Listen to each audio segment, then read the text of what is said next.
Hello and welcome to another solo Valve bounce because that lazy bastard Steve is he's off enjoying himself for a long weekend. Down on the Mornington Peninsula, I think it was. So hope you're having fun, mate. I'll carry the burden of getting these streams up and running, and hopefully we can enjoy some of the prediction or the preview for the Snowy River Caravans Tasmanian Super 440. Geez, these titles and sponsors, they're getting long, aren't they? But yeah, the Tasmanian round of the Supercars. So it's exciting. It has already kicked off. There's been 2 practice sessions because I'm doing this obviously on a Friday evening. And what we get to see is, as we thought it might be, looking like a bit of a Camaro Cup after practice 2. We'll touch on all of that a little later, and we'll kind of get through a few more things. And as I've been building out some of the software, I've got some new fancy things to share as well. So really, I hope you could join us. Hope you enjoy it, and we are going to kick off with the debrief. And so the debrief is where we kind of just touch on what's in the lead up, what's happening in the lead up to the event. And I'll kick it off with, apparently we're like at the end of this weekend, we will be halfway through the Sprint Cup.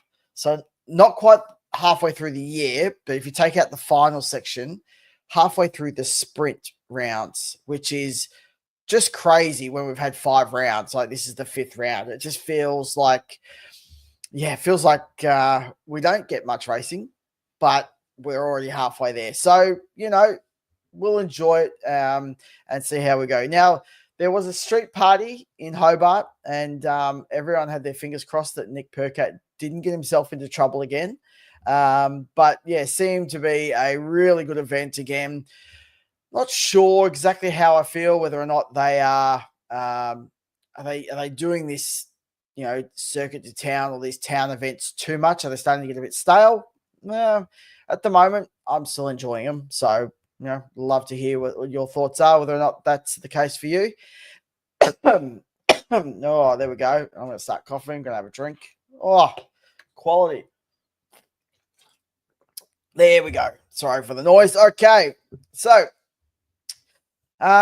Richie Stunaway is ready to chalk up 100 race starts in Supercars on this weekend. Obviously that's happened over multiple seasons with some breaks in between and stuff. But 100 race starts, that's very impressive, and he's been showing some signs of going okay. And clearly in the earlier practice, he was looking a little better, but 100 race starts doesn't feel like he's been around that long because of some of those breaks that he's had. Interesting news coming out of MSR, or shall we say Premier. The ex-MSR team manager, Pete Val, who stood down, the old family break or needed some time, etc., seems to have suddenly found an employment contract and has popped up at Premier. So interesting how that's turned out. And I feel like, oh my goodness, hang on one second.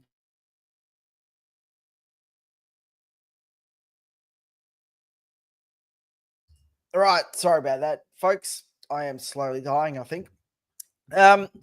It looks like that he suddenly found his mojo, took a small break, and he's back in the paddock. Probably a welcome addition for Premier. They've obviously got Romy out on some maternity leave, and so just bolstering up that whole engineering side of things. And it's going to be very interesting to see how that kind of how that unfolds and what value he can bring to that team. Feeney was in the news. I guess people still questioning and talking about how he's going to go. Can he turn some of the racing form, his slump, around? And apparently he wants to put critics in their place. If we're critics, if Steve and I are critics, which I think would probably fit into that camp mostly. Um, he had a very tough Taupo, but we've already seen and we already predicted Triple Eight always do very well at Simmons Plains at Tassie. And so, yeah, it'd be very unlikely that he's not going to go well. But it was interesting that he kind of put in this little thing is that if he can't go well here, he may as well quit racing. And I think it's a very risky statement to put out into the public. Social media will not forget. So I hope that he can pull himself together and get a good result, because otherwise maybe we can put in the notes for the next week about who could possibly take his seat if he's going to quit. So we'll see how that pans out. There was an interesting thing that happened just prior to Tassie. The Ford Motorsport crew grabbed all the Ford drivers into a kind of summit, a bit of a powwow or a team building kind of exercise where they were building like go-karts and they were having meals, dinners and stuff together.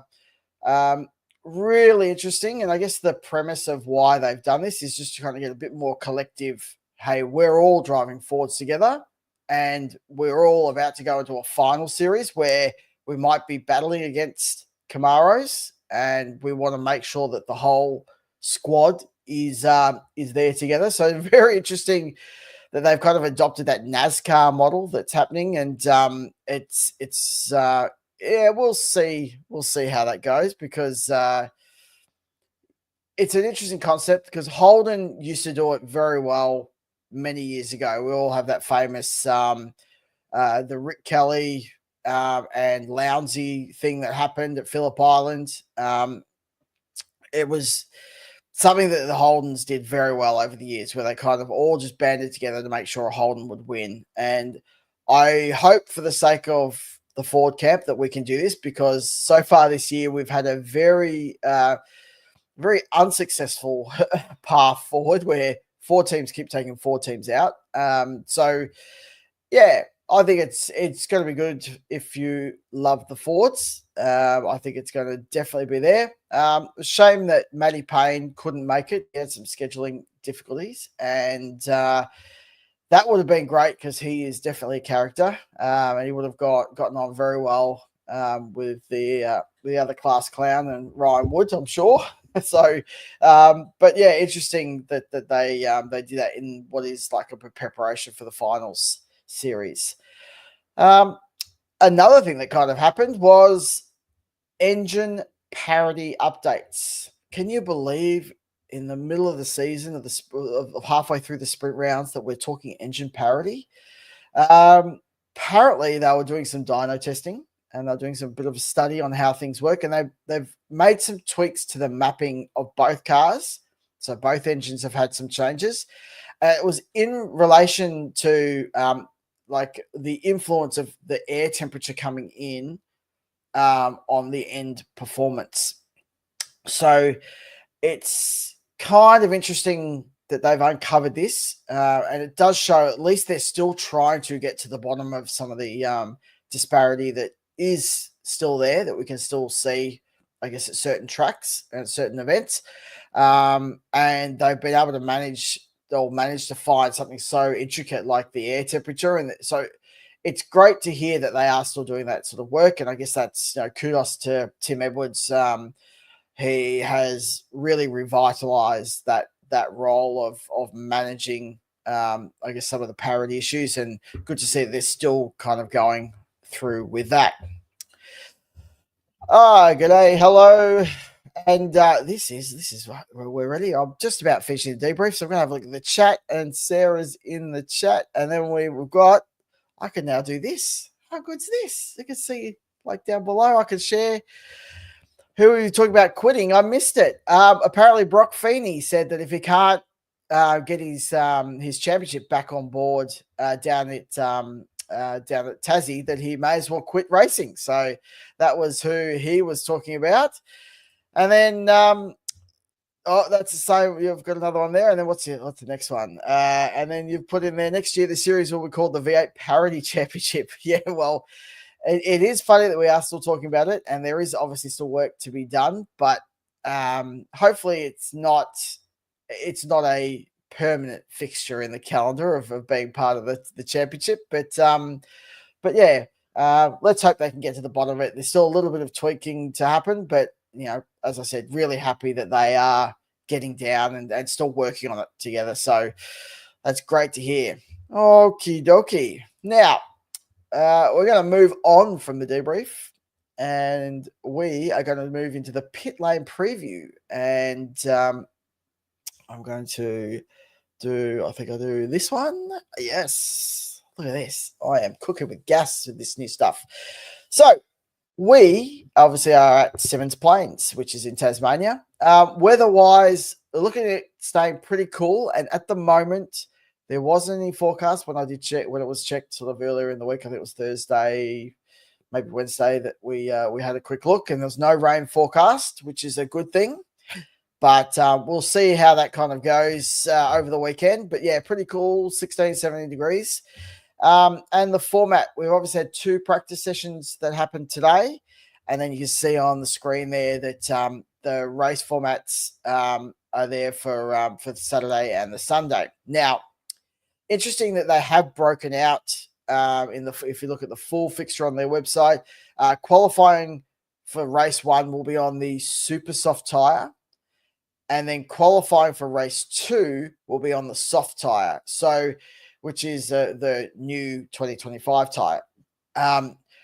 Really, really interesting that they're still doing this a bit like at Taupo, where they're kind of using some of the old stock and the new stock. So it seems to be a little bit of an underlying, thing that's happening where maybe some of the tyres aren't working the way they want them to, and they're using the old stock that they must have available. But by the same token, it did create some very interesting results in Taupo. So looking forward to how that goes. So yeah, Saturday we've got a qualifying and then about a 10-minute break in between. And they've got that funny A and B or part 1, part 2 format that's happening again. And then they'll go into qualifying for race 2. And then we've got 2 races on that Saturday where we've got the super soft tyre for race 1, and that's 50 laps. And then we're on the soft tyre, as I mentioned, for 50 laps on race 2. Then you can kind of see on the Sunday that we've got qualifying, which will be on the super soft tyre, which is the old one. Then we're going to have a top 10 shootout, which will happen. And then we've got a race for 78 laps. So that's on the super soft again. So it'll be interesting to see how that plays out in terms of dynamics of the race weekend for a bit of strategy. The one thing that always happens at Simmons Plains is it is a short lap time, under a minute. And so with the fuel churns, it's going to be very interesting to see how the strategy is played out for the weekend for the teams, because some of those fills are going to end up pushing a little bit longer than the old plug-in method, where it's just it's a bit slower to get things happening with the fuel. So it's going to be a bit interesting to see how that plays out in terms of the lap times, people getting lapped and then unlapping, and what that means in terms of traffic. So yeah, we'll have a look at that. It'll be definitely interesting to kind of keep an eye on, see how that tracks. And let me have a quick look here. And oh yes, I'll share that one in a moment, Sarah. Yes, she's put in a comment about some announcement tomorrow, but I'll get to that a little later in the news. And I guess given that, it's now time for us to have a little bit of a prediction. Now, before Steve went away, he did put in his predictions, and I did have my predictions ready to go. And I'll call out, I did make one change after seeing the Camaro Cup happening, and I'll make sure I declare that nice and clear, because poor Steve had to do it days ago. So I've had a little bit more of an advantage to be able to do it. But in terms of race 1, Steve has decided to choose Will Brown, which is interesting. He seemed to start a bit lower down in practice 1, but seemed to recover nicely in practice 2. So yeah, Steve has decided to choose Will Brown as the race 1 winner. On the other hand, I've decided to go with Feeney. I think he will end up turning it around. I think he will grab one out of the bag because the car is going to be so fast there. It just seems to be their truck. And I think he's going to finally secure one. So Brock Feeney is my prediction for race 1. Race 2 for Steve. I was not expecting to see this when he put it in there. But he has decided to go for Brody Kostecki. A little bit out of left field and a surprise, but a welcome one, as they say in the Star Wars memes. And yeah, he's decided to go for Kostecki, which, we'll have to see how the Fords go. But I definitely was thinking that perhaps I had another Ford person in the camp. And I think for race 2, I still believe my pick is going to be a Triple Eight driver. And so I have decided to pick Will Brown. I think he races very well. I think he won't let his teammate get on top of him for too long. And so I predict that he will come back and beat Brock in race 2. Now, Sunday sees a top 10 shootout. So we're going for pole on the top 10 shootout and then a race winner. So, and I did say Feeney, Brown was, I originally did have Mostert in there. I thought Chaz has been reasonable at Simmons Plains and sort of felt like he might start getting his mojo. And that's the one I decided to change and push back. So, I pushed that back and changed that one to Brown. Okay. Now, top 10 shootouts. Steve has gone for pole position in the top 10 shootout. Brody Kostecki. Interesting. I think I'm quite, it would be welcome to see, but I'm just not sure the Fords are going to be up there, mate. So bold forecast or prediction from yourself. I've decided to go with Brock Feeney because I think Brock has been able to tie a lap together. It doesn't necessarily race that well, but has been able to do that. So I picked Feeney to take out the pole for the top 10 shootout. And then for the final race, Steve has gone. I'm not sure if he had a problem with his copy and paste. Maybe that's why he's gone for Brody Kostecki again. But fair dinkum. You're backing the boy in, and I love your endeavors. I love your commitment to the DJR driver. But I'm not sure he's going to get up there. And I've basically decided that by the end of the weekend, there will be a Mustang. From my prediction, there'll be a Mustang that takes out a win. But I think it's going to be Cam Waters. So I've decided to choose Cam Waters. I think having a bit of a feel about Chaz and the WAU, that I think Tickford might end up going a little better there. So I've decided to choose the Monster Energy car. Okay. Well, that kind of concludes the predictions and a little bit about the pit lane preview. And we're going to move on now to the formation lap, where I just want to go through some rapid fire questions that Steve put in there. I'm going to answer some of them because he's put some answers in preparation so we could get his thoughts. But before I move on to that, let's have a look at what else we got there. Oh, there's the man himself. Looking good, Damo. Sorry, I'm not there. Well, do you know what, mate? I'm not sure about looking good, but thanks for tuning in. Appreciate it. Thanks for calling. And then, we'll get to, I'll hold off on that one, Sarah. I'll share that one in a little bit. I'll get on to the formation lap. So right now, Steve asked, or I would ask Steve the question. Normally, I'll be asking him. Say, hey, mate, will Triple Eight turn it around after Taupo? And Steve would go, or hopefully not, but it's likely because they always go well at Tassie, mate, and I don't like Triple Eight, so therefore I have to say that they're likely, but I don't like them. So whingy, whingy, cry, cry. That's my impression of Steve. I hope you enjoyed it. But it is looking very much like that they're going to turn this around because I don't know what it is about that track in Triple Eight, but all the cars from the Triple Eight stable go well there.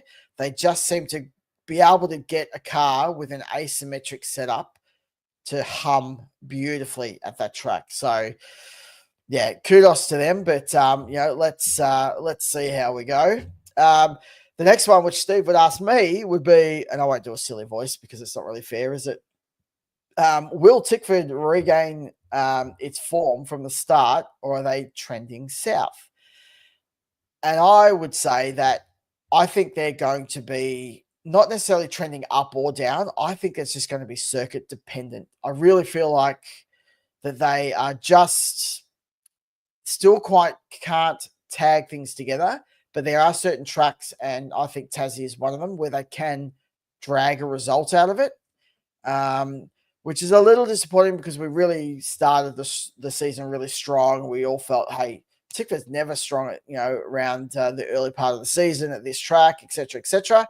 So super, super confident. And then, yeah, they've just been nowhere for a few rounds, slowly edging back at certain points through Taupo. So I think they're not going to be trending south, but I don't know if they're going to be peaking and continuing an upward trend either. So, all right, Steve, did Supercars steal the formation lap segment from us? And of course, he said yes. We only created this a few weeks ago, I think, and they've already bloody secured that as bloody the cheeky gits. They saw one episode from us, and they seem to have stolen our segment name. So we're not really go. We'll fight them until I have to make a change to that title and just go, okay, sorry, we'll change it. But pretty interesting that just a random thing that we created off a couple of minute conversation between us to put some names to segments, and Supercars must have loved it. So, we'll see how we go. But I guess that does segue to a little bit of that. They do have this new midweek show that they're trying to get off the ground. And this week's been a busy work week. And obviously, I haven't seen it yet. So I'm going to tune in to see what this week's episode is on the weekend. And lastly, in this one, in the rapid fire questions, which are a little less rapid this week when you're on your own, have WAU cracked the code, and will they be more competitive in Tassie? And look, I hope so. We saw some glimmers of this when we had the practice, and what I might do is let me bring up some practice results, and then. Now that I can share this stuff, this is good fun. Practice one, and I'm going to, let's do this. And then we go share screen. Oh, I've got this humming along nicely. And then we do that one. Boom. Oh, no. I've got to do that. There we go. Boomer Damo gets it done. All right, let's get rid of this ad. So this is practice one, and you can see here Brock Feeney, Dave Reynolds, absolute legend that has got himself back on track. The real funny, new car, new bits, and it seems to have solved the problem. They were really lost with that car. They were people were starting to blame Reynolds, says he's lost his touch, etc.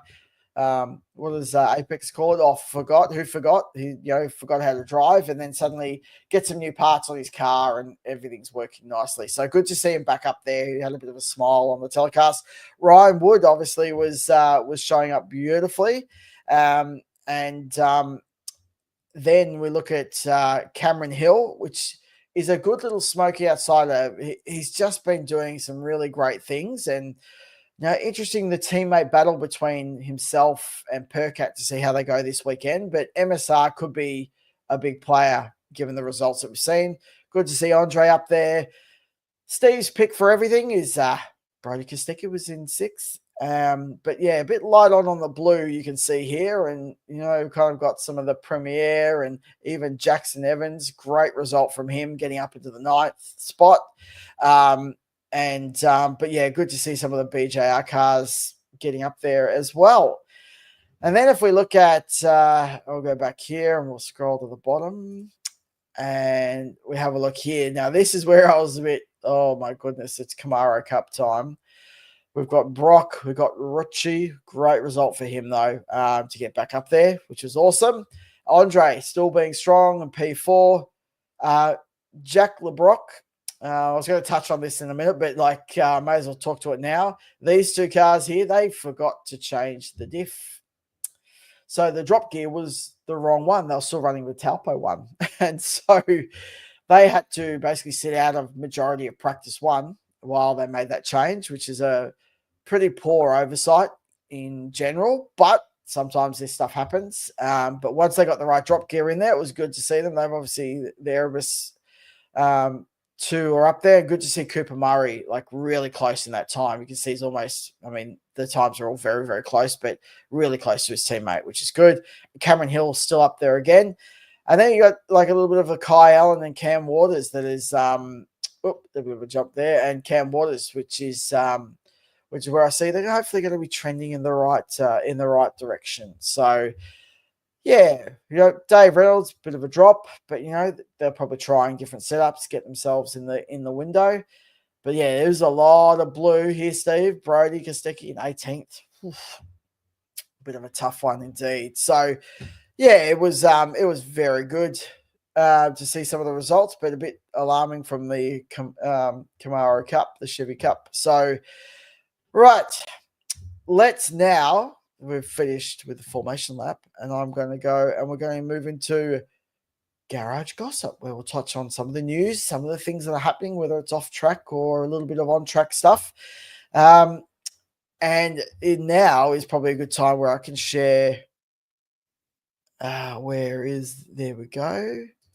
This is what Sarah put. Big announcement tomorrow, BJR to Toyota. Well, let's be clear. What has been spoken about is that Toyota will have a big announcement. They're set to reveal something on Saturday of the telecast. The rumor is that they have decided to make a larger investment, and BJR will be announced with a 4-car team, which is amazing. And look, a great effort from BJR to be able to get a factory gig or manufacturer and to get them to invest over 4 cars, which is amazing. And then if you start thinking about, so then we're going to have 4 Camaros from this season move into Supras. So we'll have 4 Supras at BJR. We'll have the 2 from WAU.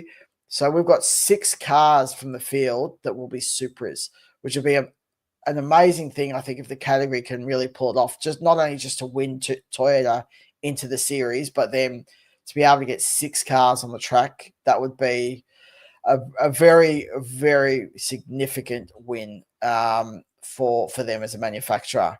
And it will change 2 Mustangs into Supras and 4 Camaros, which will see a lovely split of cars. I think little light on the Mustang side of it, but yeah, it's good to see that we can balance it out a little bit across the manufacturers. Today, and I'm definitely not singing, but also Steven's this is really Steven's first racing hero, a very big hero of mine as well. Happy birthday, Glenn Seaton. It is, I guess we can talk and say it's his 60th birthday. It was kind of public, but happy birthday, Glenn. You provided us many years of excitement.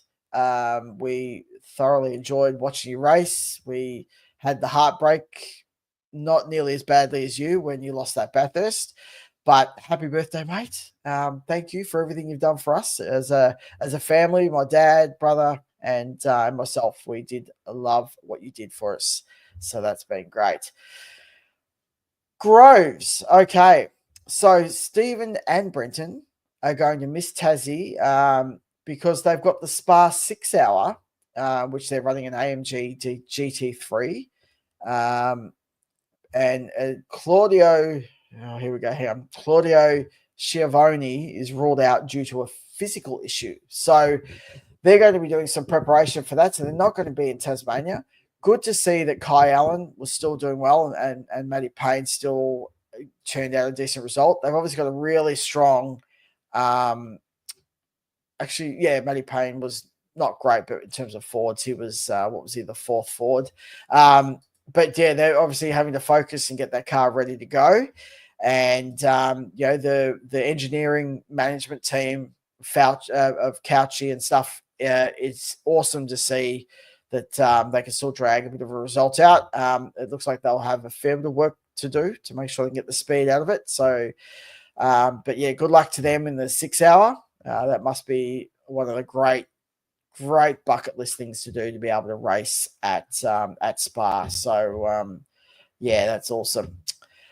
And then really, when we start looking at kind of wrapping this up, there's been a few things that have been happening where they've explained a little further about how McNamara is going to kind of fit in Simon McNamara into the GM world of things. So there's been some talk about, how they'll work together and what they'll actually be responsible for.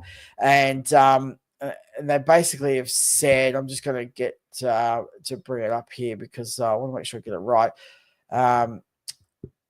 It was really a little vague after saying there was an announcement, but it was Simon's experience positions him well to help steer the Supercars program here in Australia and New Zealand at competition level. His expertise speaks for itself, and we're keen to see him work in partnership with Chris Payne from a Chevy racing perspective. Bringing Simon into the role aligns us with successful GM motorsport programs in other race series around the world.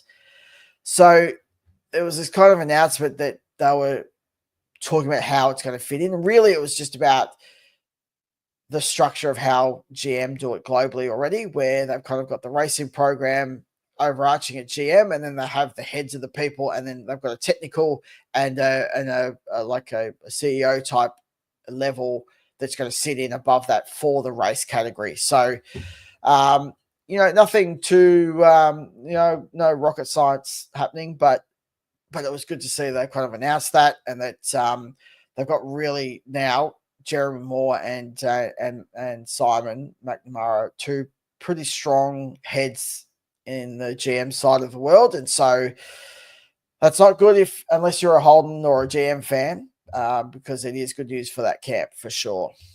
Righto, let's have a quick look at some of the comments before we kind of wrap this up. I will say also that, if you haven't, like and subscribe. Thanks for watching. For those that do, follow us on the socials as well. But we have here, Sarah said, Supercars have made this year's races shorter by 12 laps. That is true. And it's, altogether due to the fuel stops. You call bullshit because they used 133 litres last year for the 12 laps extra we are losing. So good call out there. They did adjust some of those race lengths because of some of the fueling stuff. We'll see how it pans out. As I said, I'm looking forward to seeing what happens in that short lap in Tassie. That's for sure, because it's gonna shake up some of the strategies, I'm sure. Reynolds will win in race 2 and race 1. Oh, okay. And then race 3 will be Brock. There you go. Predictions. Thanks for that one. And then I reckon BRT will switch to GM next year. Okay, interesting. Good, interesting call out. They certainly need a bit of a shake up. I'm not sure it's the cars, perhaps the hindrance there, but maybe if they can get some extra support from a GM side, that would be enticing. So excellent. Well, thank you very much for those that have been watching or are watching. We really appreciate it. We will be back next week. I'm hoping that Steve is going to be back on board. who knows? We'll wait and see whether or not he's taking a permanent holiday or he's actually going to get his ass into gear and join me again. But on a serious note, thanks, mate, for completing some of the info, because that does make a bit of a difference, makes my life easier, and hopefully the content's been all right with me on my own. But I'll be welcome to have him back, someone to bounce the ideas off. And I guess with that, I'll say good night. Have a great racing weekend. Hope you enjoy Tasmania if you're watching it, and hope that your team wins. I haven't really chosen my teams to win, but we'll see how it all pans out. In any case, thanks so much, and we will see you next time.